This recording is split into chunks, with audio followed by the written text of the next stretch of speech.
everyone, welcome back to Alice and the Giant Bookshelf. Today's video is all about reading guilty pleasures and what are my top 5 of those.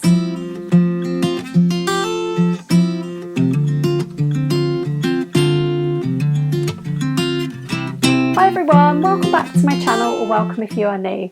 My name's Alice and I have way too many books, and today I thought I would talk about some confessions, shall we say, for GarbAugust. And this month, GarbAugust has really got me thinking about the way we consider books. So I think, and I thought before GarbAugust, that we should all read whatever we want to. Reading, in my mind, makes us happy, and that's definitely probably the biggest reason for me why I read, because I enjoy it. And I would say that many of us here on BookTube feel the same way. And I don't really believe in book snobbery, and I never have. I've always just believed that if I fancied picking up a book, I should be able to do that without caring whether or not anyone else would like that book. But since I've been on BookTube, I would say that there are some of my books that I've probably talked about less than others.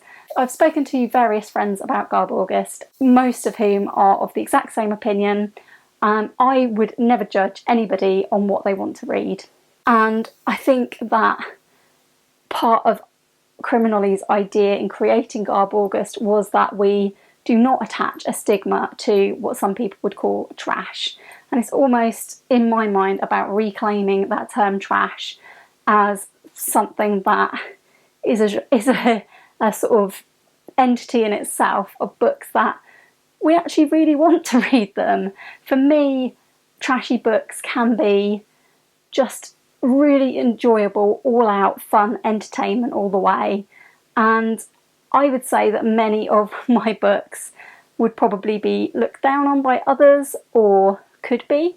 I would say that although I don't think I've got a lot of all-out trash on my shelves, I've definitely got a lot of book series that are repetitive. Definitely really enjoy those, and yeah, I don't see a problem with that. Sometimes you just need that sort of brain break that a certain type of book will provide you, and for me, I really enjoy the sort of brain candy. Brain candy for me is really thrillers, probably, and things like that. But yes, so today I wanted to talk about guilty pleasures, and I just wanted to preface that really by saying that I don't actually really feel that guilty about any of my guilty pleasures. I think that this term has been traditionally used with music you like, films you like, that you maybe don't talk about liking that much.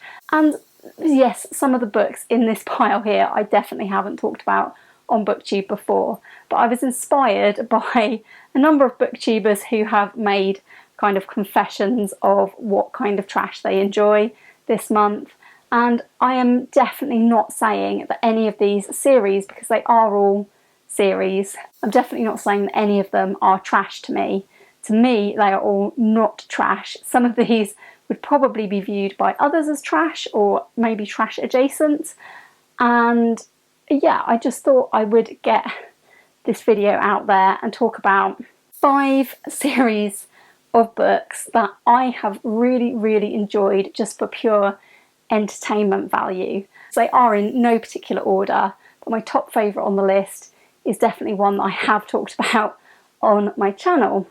And one on the list will also be talked about on the channel further in a further video. The first guilty pleasure that I have really enjoyed in the past, and still hope that I would enjoy if I read them again now, is vampire books. And vampire books encompasses 2 of my picks for guilty pleasures. So there's a vampire book here that is where all of the vampire books stemmed from for me, and there is a vampire book that I know other people deem as trashy, but despite it being very problematic, I liked it. I really liked it when I first read it, and I haven't got rid of the books because I genuinely think that at some point I would probably enjoy them if I read them again. I'm not judging anybody on their book tastes, so I hope you won't judge me too harshly. So, where the obsession with vampire books came from was Buffy the Vampire Slayer. And I have a large collection of Buffy books, which I will be making a video about. These have come up in my thoughts about trash before, and it's not that I personally think that these are trash, it's that I got to thinking that maybe they are trash because there was a lot of talk around TV tie-in books being trash. And I think in the way we're defining trash, it's probably fair enough. Now, I have yet to reread these, but I do plan to reread one for an upcoming video to see what I think of it now, because I read these as a teenager. And this is an aspect of GarbAugust that I really wanted to talk about. On a side tangent about GarbAugust, I think that trashy books that you read as a teenager can be ones that end up like firmly lodged in your mind as favourite books, no matter how bad they may turn out to be on a reread. That is my theory, and that has become my theory because in week 2 of GarbAugust, I read Flowers in the Attic by VC Andrews, or Virginia Andrews, as she's known in England. And I read this with Jack from Spread Bookjoy and Gemma from Gemma Books, and we just couldn't understand why people love Flowers in the Attic so much. And I came to the conclusion that probably if you read it as a teenager, you might absolutely whiz through it thinking, wow, this is amazing. But reading it in my 30s, I certainly did not think that. But more on that in a later video, I think. Again, it's for a later video to decide whether I still love the Buffy the Vampire Slayer books. But as a teenager, I collected these, I read these, I absolutely devoured them. I loved these. And I think my love for TV tie-in books is because once I get attached to a set of characters, I love that you can find out more about them by reading a book, reading a comic, anything. So I consumed all of the Buffy books that I could find in my teenage years, and it remains to be seen whether they are still good or not. But I loved them at the time, and they are definitely a type of book that I would consider as possibly a brain candy, possibly a guilty pleasure. So Buffy. Very, very much enjoyed these books. The second vampire series, and the one that I think is more controversial, is the Twilight series. I saw Sandy from Miss Reads a Lot mention these in her GarbAugust Trashy book tag, and it got me to thinking that these are books seen as really, really trashy that I have really, really loved. I was definitely not in the targeted age bracket for Twilight when it came out, but I think just before the film came out, I read this and I was just hooked. And I think what a lot of people say about the Twilight series is that it's incredibly problematic. I would agree. I would definitely agree. And probably if you look at anything too closely, you can find terrible problems with them. And I don't deny that there are things that are difficult to look past in the Twilight series, in terms of relationships especially. But I really enjoyed it at the time of reading, and again, it was a series that I just absolutely consumed, and I think this is a genuine guilty pleasure book because I would never have thought to talk about it on my channel. I keep it on a bookshelf that is straight ahead of me when I'm filming. This is never in the back of shot. It's kind of a read that I have enjoyed that I have kept hidden. But I do think that these books are very enjoyable, and I think that if you are not in the age group that this was probably aimed at, then you can see it for what it is and enjoy it for what it is. This kind of kick-started my enjoyment of realising that there were other vampire series outside of Buffy. And yeah, I did read a few different YA vampire series, none of which I have ever thought were actually as good as this. But I've also read a lot of adult vampire series which I think are a lot better than this, such as the Sookie Stackhouse Southern Vampire series by Charlaine Harris and the Anita Blake series by Laurel K. Hamilton. I think both of those series are infinitely better than where I started out with vampires, but I think this is a genuine guilty pleasure. And I probably will reread that series at some point, and I think I probably have read at least one of the books more than once. Feel free to comment down below and laugh at my taste in books. But this is what this video is all about. I think we should be able to share the reads we're a little bit embarrassed about. So, the next series may make you laugh even more. Moving away from vampires, I thought I would mention a YA series that is genuinely cringy and trashy and terrible, but I loved it. And I definitely, again, I think all of these guilty pleasures, a lot of these guilty pleasures for me, I associate them as guilty pleasures because I read them when I was too old for them. I was definitely too old for this series. I read it in the last 10 years, definitely. And that is the Pretty Little Liars series. It's by Sarah Shepherd. So I read this after I had watched at least the first couple of series of Pretty Little Liars. In fact, I think I had sort of binge watched Pretty Little Liars and was talking about it with my work colleagues at my work at the time. And it was a TV series we all talked about and all loved, even though we were probably too old to be in the age range for it. Found it hugely cringy, found it ridiculously over the top. But I had to see what books it had come from. When I found out it was based on books and that there was the opportunity to read 16 books and a couple of spin-off books about these characters, I was sold. I was sold. So I don't actually own the entire series. I own some of the books because some of the books were very difficult to get hold of from the library. And although I asked my library to buy several of them, there were some that they didn't manage to get in, so I ended up buying second hand, and these first two I think I bought with a book voucher. These are very different to the series Pretty Little Liars, but they do have some of the same elements, and also, although they have the four characters very much more split up and not as a group like they are in the series, it was still really interesting to read. And yeah, I read all 16. I do feel pretty guilty about this guilty pleasure.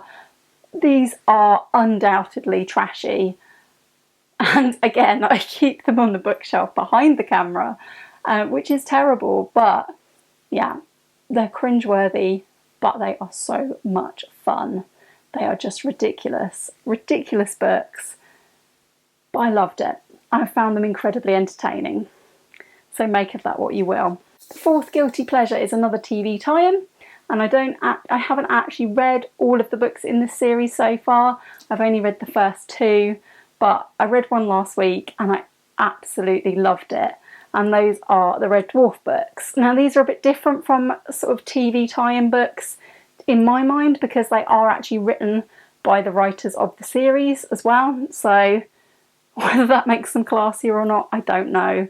But I found these hilarious. I love the way the writers of the show were able to expand on the show in these novels. So yeah, I don't feel that guilty about this guilty pleasure at all. So finally we have reached my number one, and this is only at number one, nothing else was in order. This is only number one because they are my absolute favourites on the list and they are the closest to not being a guilty pleasure.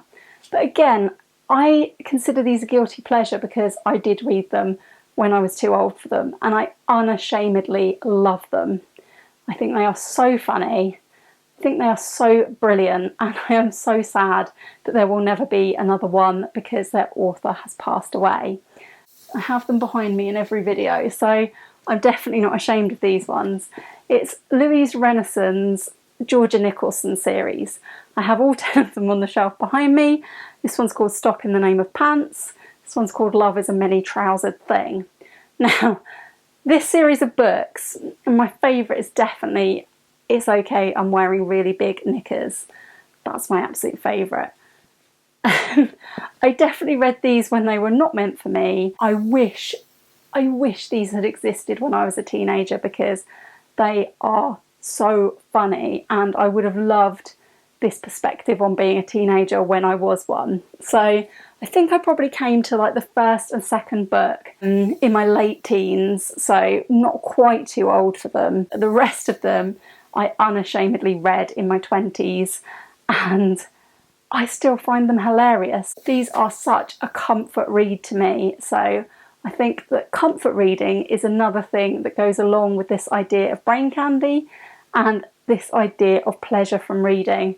So these books I just like because they are so much fun, and they are about being teenagers and doing teenage girl things. And to continue the theme of TV and film tie-ins, there was a film made of the first and second book. The film was called Angus Thongs and Perfect Snogging.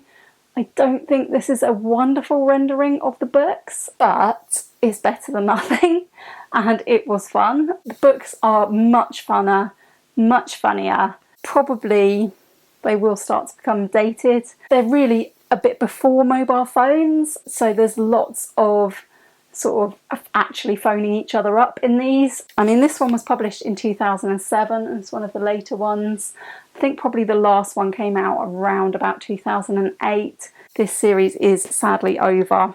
These will always hold a really fond place in my heart, and for me, they stand up to every reread. They make me laugh when I feel sad, so I don't actually feel guilty about liking these books. And for that reason, I have mentioned them a number of times on my channel. I wish they had existed when I was younger. That was my little chatty video about guilty pleasures in reading and some of my reading confessions. Let me know in the comments down below, what are your favourite brain candy reads, your favourite guilty pleasure reads, or just give me any sort of reading confession in the comments. I would love to know that I am not alone in having books that I don't tend to talk about, but I do secretly like. And if you are a booktuber, I challenge you to tell us on BookTube your guilty pleasure reads and your top 5. That's all from me today. I hope you've enjoyed this GarbAugust video, and if you have, I hope you will give it a like.